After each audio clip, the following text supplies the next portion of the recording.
Welcome to Motorsport Coaching, the podcast for racers with racers.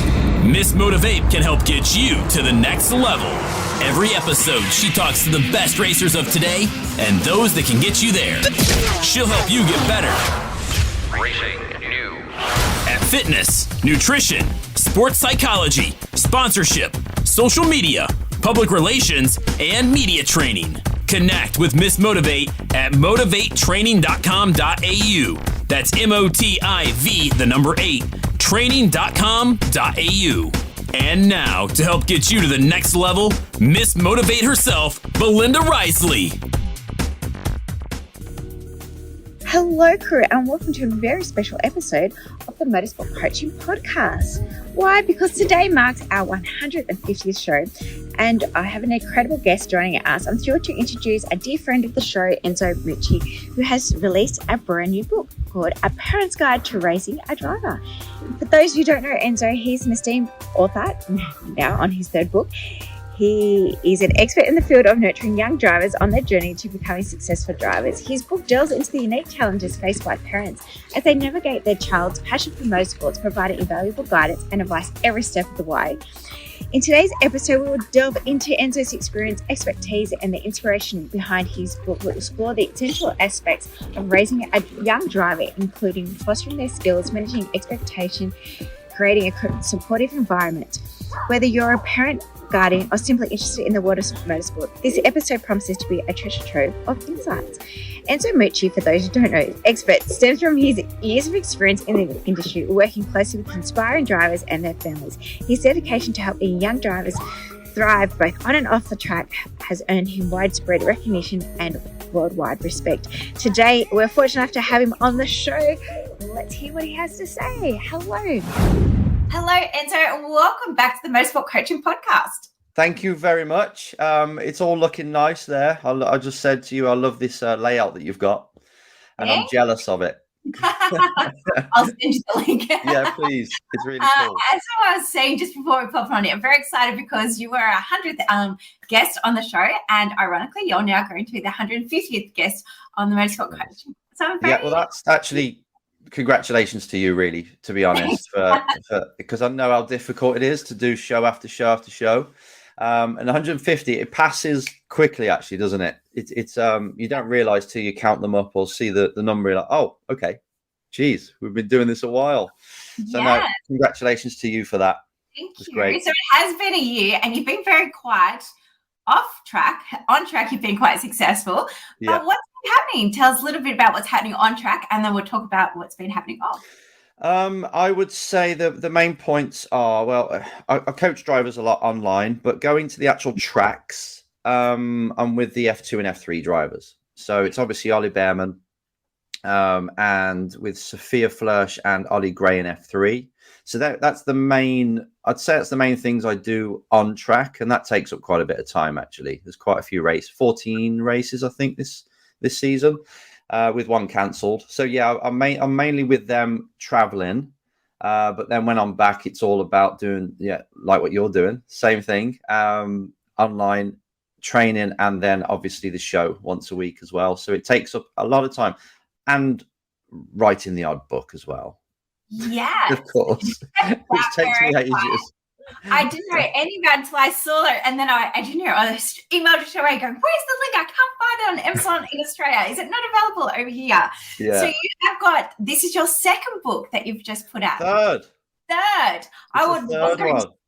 The third ones. What are the first two? And then tell us a little about how this one. I've got Get the Drive. What's the other one? Yeah, Get the Drive is a sponsorship one. The Warrior's Mind is just pure mental training for race drivers. And then this one is obviously, because it's called The Parent's Guide, it's aimed for parents. And it's been something that's been on my mind forever, I'd say, because obviously parents are the most important people because they provide us with the drivers. Yeah, in a biological way. It's pretty obvious. But they go into this world a bit like my parents did, where it was really my dream, but the parents are the ones that are kind of driving you to the track when you haven't got a driving license and stuff. So it's still important. But race teams obviously talk to the parents rather than yourself when you're young. So the parents end up making the career decisions. They're really the mental trainer for the driver, and all the other challenges that come along. Usually the parents have to wear it. Yeah. And front it basically, and when the driver's crying, it's crying on their shoulder, so they have to spend the time with the driver 24/7. Whereas a coach, you kind of like you train them, you do your online sessions, you're there at the race weekend, but then obviously they go home, you go home. Then it's the parents' job to still provide the training for the driver and the lessons and all this. So I thought there's nothing out there really, and I've always thought this, and you have as well, because I know you tend to this a lot. There's nothing for the parents advice wise or training in any way. They're just supposed to get it right immediately, and race teams obviously can take advantage of that because it's the parents that are paying for it. So parents can they want advice, but they're always asking people in the industry that have got skin in the game and have got their own agendas. So it's really difficult to get genuine, not only training of this is how you mentally coach a driver or help them overcome the challenges, but also career-wise, how do you even choose a path? What's the best team? What happens when the team are not behaving themselves? Do I need a manager? All this stuff I've sort of included in the book. Oh, wow. And I see it as being a really important lesson for them. And I wanted to give them like a troubleshooting guide. When I've got this problem, I'll go to this chapter and just see what Enzo's got to say about it. Basically, that's what bred it, and I've been writing it forever, to be fair. It's been a long one. As I said, it came out of the blue for me. I was like, I didn't get any teasers or anything. It's no athlete-driven content for a long time. And I was very excited or shocked all in the same breath when I did see the book come out with the coming soon. I was like, what? When? How come? I don't know that's just my bad branding. That's marketing. That's all that is. But yeah, it's been in the background for a long time, and it takes... I can't say I absolutely enjoy writing books because, you don't want to release something that's perfect, right? So you keep going over it, and you think of another challenge. Oh, I could do a chapter on that. So it does take about 2 years, really, I'd say. And you just add in. And then the proofreading and all this stuff afterwards is quite a long time. But no, it's great to get it out. And it's had a good reception as well. It hits an area where they do need help. Parents do need help and just a bit of clarity on stuff. And even if it's just a bit of advice to brainstorm things, I think it's good. I agree 100%. And actually, like next month, I'm going to designate the month of August around about the next steps in career, so to speak. So as you're saying, like one of the big decisions that parents have to make is like, where should we take them on to the next challenge? Like what class should we race? What category should we race? Where should we race?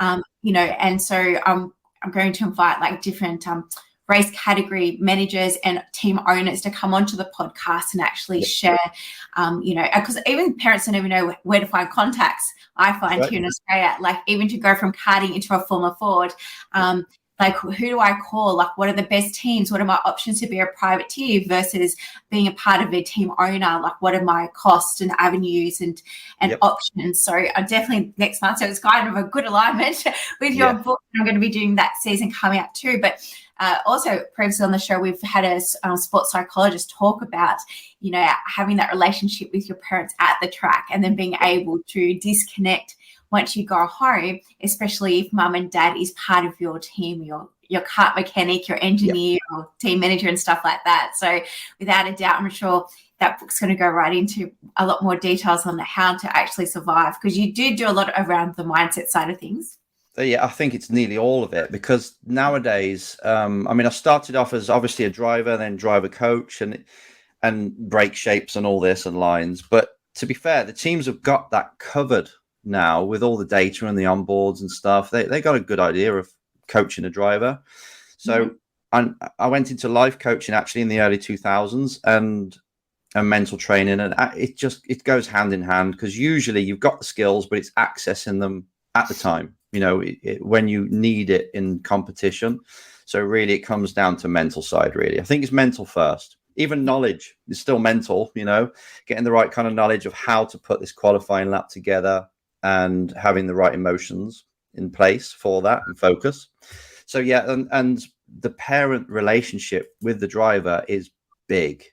Now, the biggest thing, I think a great driver for this motivation for this book was when I see I'm coaching a kid, a driver, and I'll tell them something which is exactly the same as what the parent's saying. But because it's coming from me, they'll listen. If it's coming from the parents, it seems like a nag, or they're telling them what to do, or they're taking away, because a child usually wants to impress their parents more than anyone else. One of the parents normally, they're biased towards one, that they want to earn the love for, and they can't help it. It's there.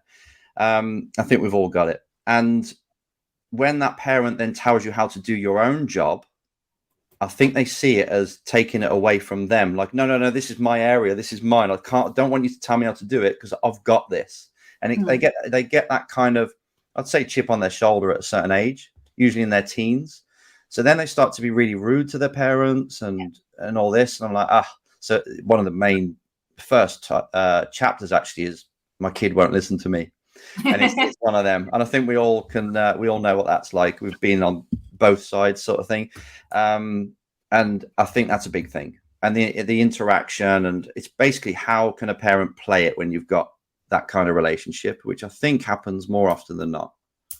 Because they'll either rebel or they'll just want to prove they can do it, basically. They're finding their feet. For sure. I agree. Like, even being a coach myself, I always post a lot of your content again to say, well, if you don't believe me, believe Enzo, because he's saying exactly what I'm telling you. And if I'm telling you every day, listen to him, because he's over that side of the world and he's saying exactly the same things that I'm saying. So that's it. You see it, don't you? Yeah, you see it when you're on the circuits. You see patterns. You kind of learn what's working and what isn't, and you just build up your own database. And I think that's what me and you do. And over the years, you sort of then have a template, kind of how to create success in a racing career and the main challenges.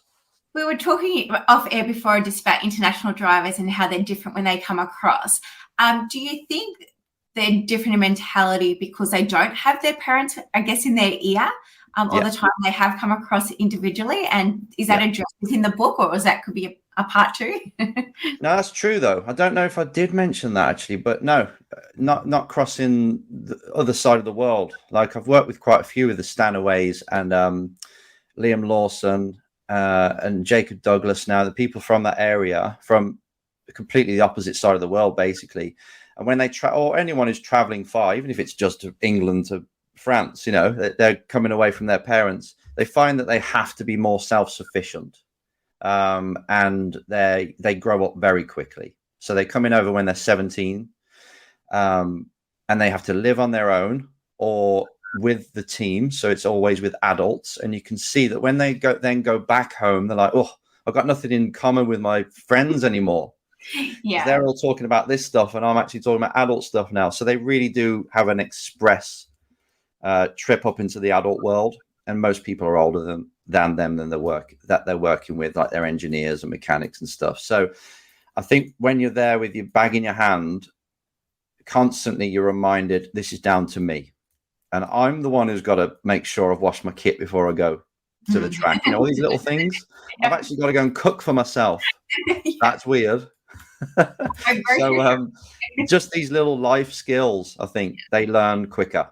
Anyone does when they, even like my father, who came to England from Italy, he was on his own and he had to make it work. He was just a farmer from Italy, south of Italy. And it's like, right, it's on me. And I think that always causes you to step up. Yeah. And you have to learn quickly. So yeah, it's a benefit, I think, rather than just racing at home. I think we've just come up with the fourth book there, Enzo. Exactly. Not another one. I need at least a week's break before another one. I start writing again. International. Yeah. You got it. So you mentioned the first chapter was about dealing with your parents, what was the first title again? I'll have a look. I've got it in my hand. It's one of the first ones. Yeah. And it's basically talking about my kid won't listen to me. Yes, my kid won't listen to me. Yep, it is. It's chapter 6. My kid, and it's a big one. It's quite a long chapter, that one. And do you go through anything about financials in there, about when is enough, and what should my child do, and running out of money and what to do and the different paths, basically, because it's I'd say that's obviously the next biggest challenge, to be fair, is the cash side of it. F1 at the top of the tree is very healthy. I'd say it's healthy as it's ever been because of Netflix, believe it or not. And the way it's got a lot of it's a soap opera now. Well, they try and make it into that, even though the racing is still just as entertaining as it was. Yeah, that's right. So, but it hits perfectly, I think. And then obviously with the Hamilton rivalry and everything, and Verstappen, that was brilliant. That was a story.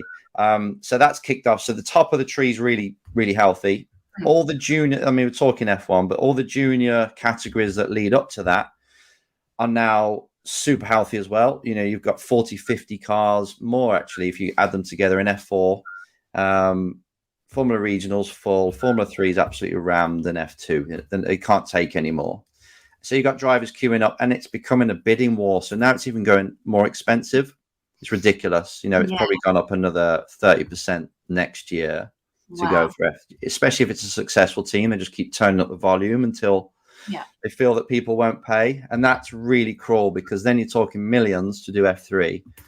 And it's like, where are you supposed to get that from? Yeah. You're not giving millions in value to a sponsor. So it's all investment and stuff. So I think the money side of it is huge now.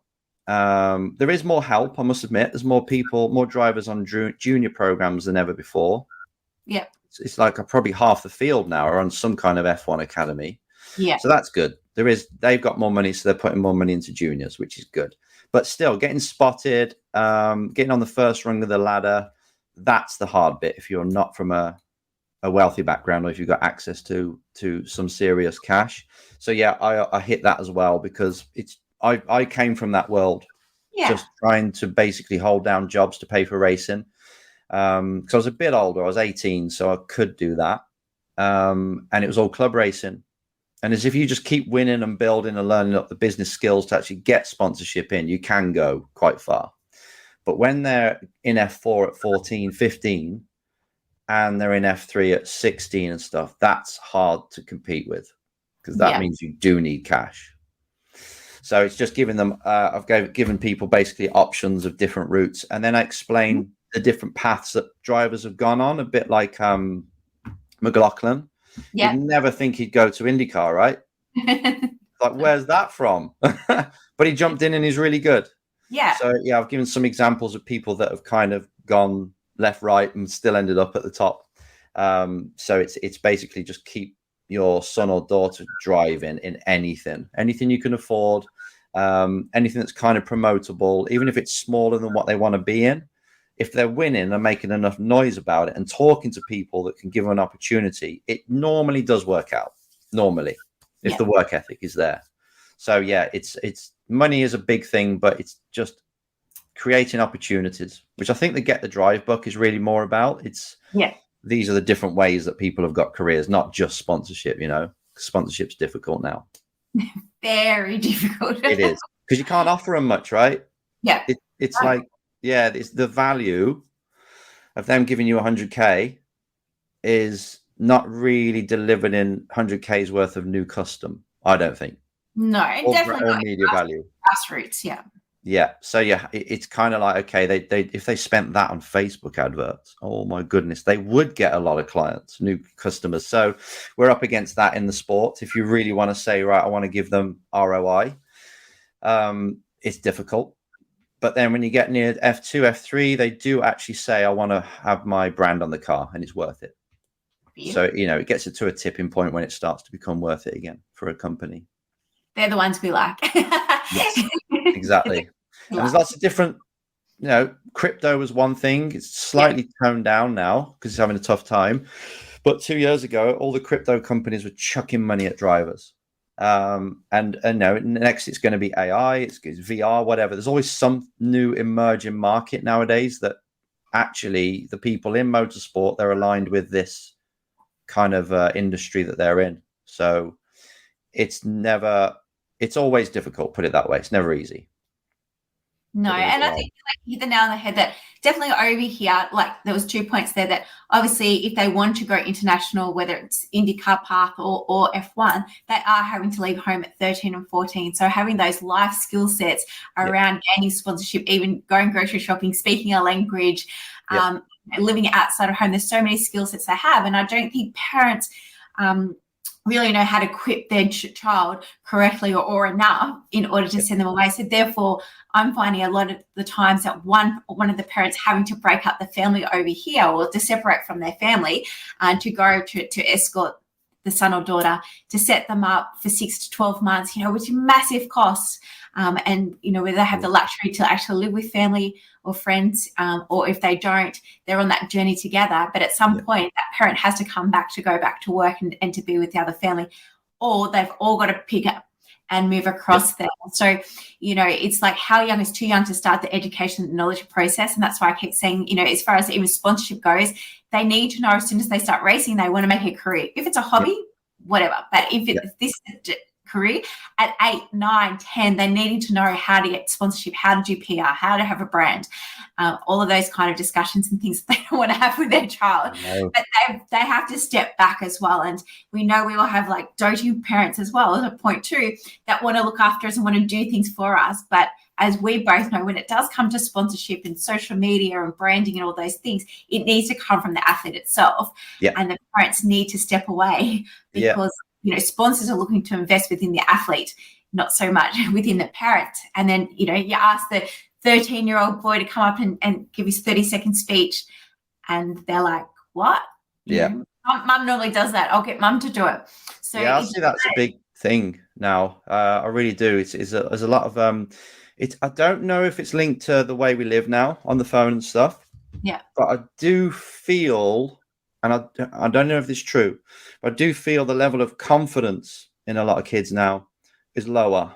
There's less interaction. There's lots of kids that can't even look you in the eye now. And I thought, I don't remember it being like that.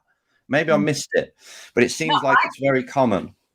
I'd have to say, I've had more inquiries for media training over the last couple of months than ever before from young drivers as well. I know of drivers that are doing psych training because they don't want to get onto the podium, because they don't want to they don't want to do their media. Wow, there you go. So that's massive that these parents are investing within their child, and yet this child doesn't want to win because they don't want to get up and do a speech because they don't want to stand in front of people. Like, that's amazing. That's a really good point. And it is. It's like one thing that's very true is that people invest in people. So whether it's a Formula One academy or a manufacturer or anybody who can give you an opportunity, if they don't quite feel the driver, don't quite feel the driver really wants it, or they can't connect, the driver's not taking the time to even talk to them, they don't really want to help them out. You know what I mean? It's like it has to be the X factor. So if you've got two drivers that are kind of similar pace, but one you can see works hard, has got a good attitude, lifts the team, even if actually that driver's 0.2 slower, you'll probably hire that one just because you don't really connect with the other one. It's amazing how it's still a people sport. Because the only thing that's stopping a driver advancing is somebody somewhere above says no for whatever reason. So you've got to learn how to get people to say yes, and then you can have anything you want in life, anything. So it's actually a skill that I think if parents focus on that side, how can I get my child a bit more out there, confident, learn, being interested in actual succeeding, finding their passion, because it might not be in racing. I'm not saying this is all about race. This is all about life skills. So racing is sometimes the parents' goal. And the kids going along with it because it's cool. But then they lack the work ethic because it's not really their goal. They want to do something else. So that's another thing I touch upon. It's like, make sure that this is theirs, not yours. And if it is yours and it's a shared thing, great. But just know that you're going to get to a point where the person themselves has to take over, has to run the show. And if they're not fully invested, that's when it'll fall flat. And it's do what needs to be done. Yeah, and sometimes, like with the drivers, if they haven't gone to Europe or US by 14 or 15, when they come to 17 and 18 and the bank of mum and dad are like, hang on, we've been paying this for 10 years, you're old enough to go get a job now.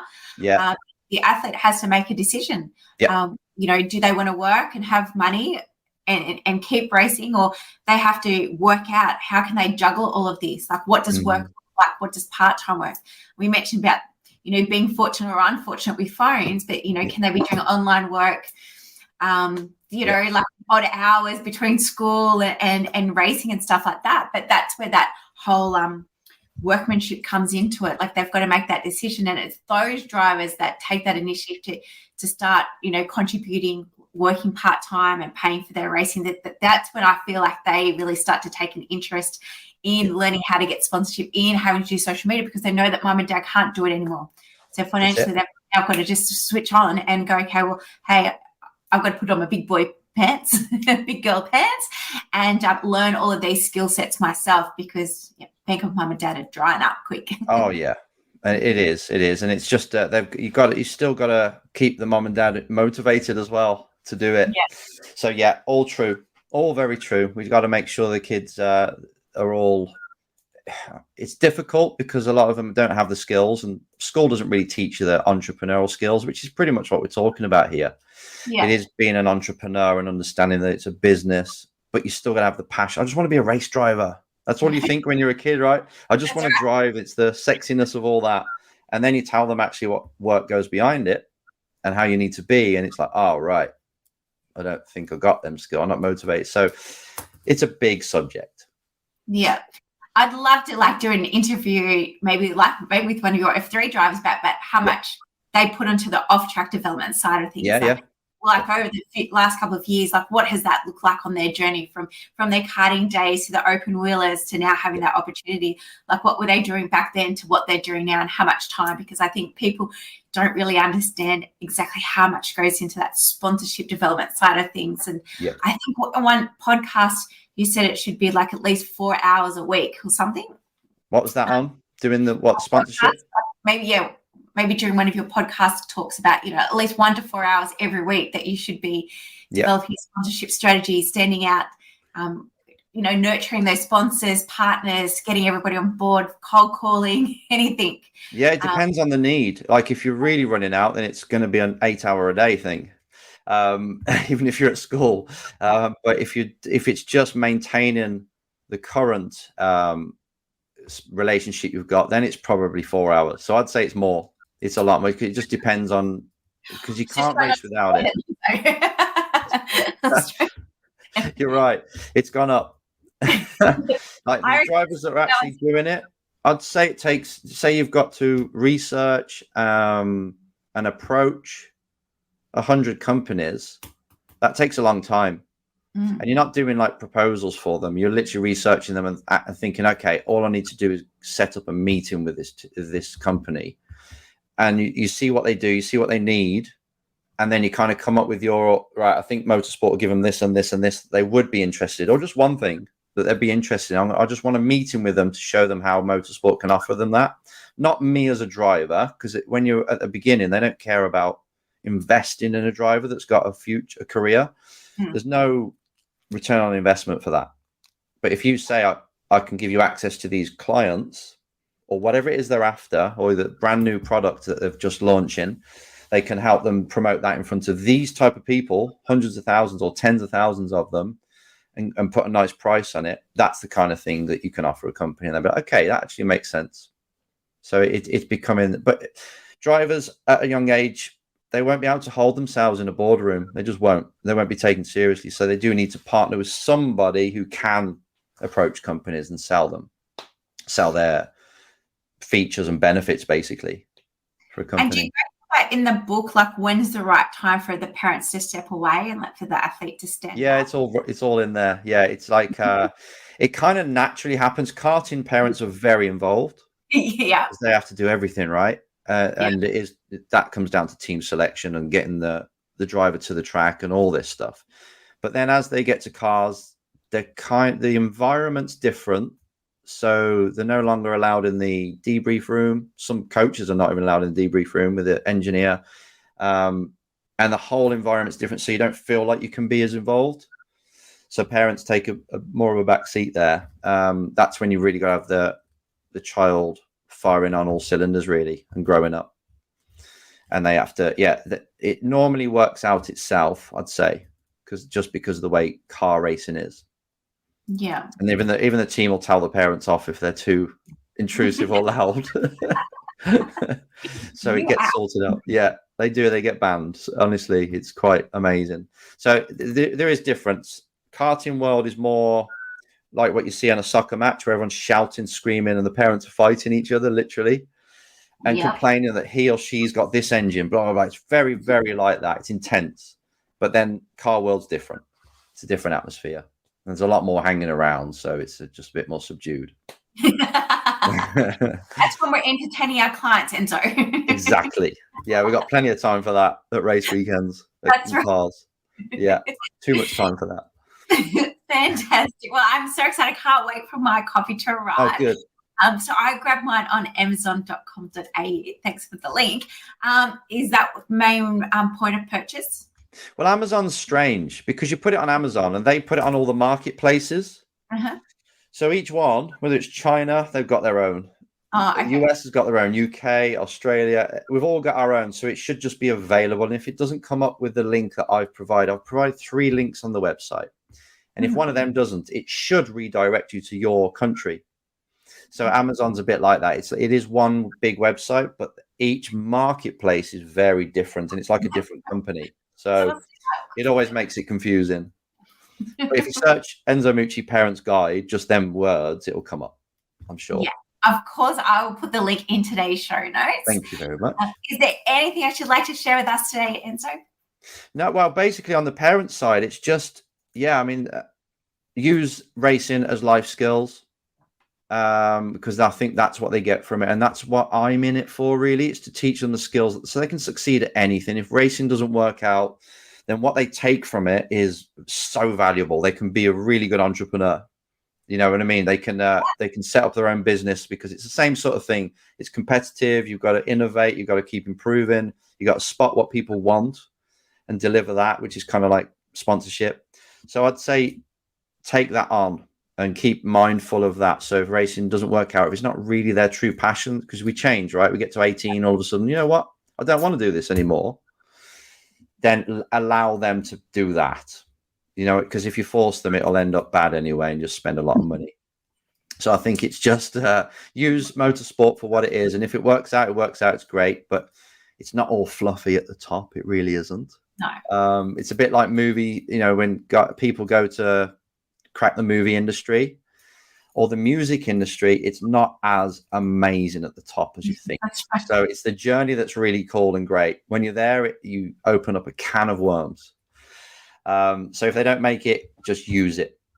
And when I say don't make it, I mean, the original goal, the original big goal. But like we said, I mean, the great thing about motorsports is there are so many different avenues that you can go down. And as I said, you might have to regress down to a smaller car, smaller budget, different direction, but it's just a restock, refocus, replan, and reshoot. And it takes you anywhere. You could be an engineer. Like I never thought I'd be a coach, but starting racing, and then all of a sudden, like, you know what? I actually get more of a kick out of coaching people, and then racing sort of took a bit less of my time. I was like, this is much better than I'm going to life coaching and all this. So I think you find your way, basically. I do. And at the end of the day, racing is a family sport. Isn't that what they call it, Enzo? Yeah, it is. It is. So keep the love and keep the team together and try and break it between business and pleasure, shouldn't we? Yeah. It could be a wild ride. Awesome ride. Well, again, Enzo, thank you very much. I can't wait again for the book. Make sure you race out and grab the Parent's Guide to Racing a Race Driver. And Enzo, I might see you to get another 50 shows. Yeah, exactly. See you on 200. All right. Thanks very much. Brilliant. Thank you. Bye. Thank you. Get ready for the race. Do you feel one step closer to being the next superstar behind the wheel? MotivateTraining.com.au for more. MOTIV, 8, training.com.au. The green flag. Every episode gets you one step closer to the checkered flag. The Motorsport Coaching Podcast, getting you to the checkered flag faster.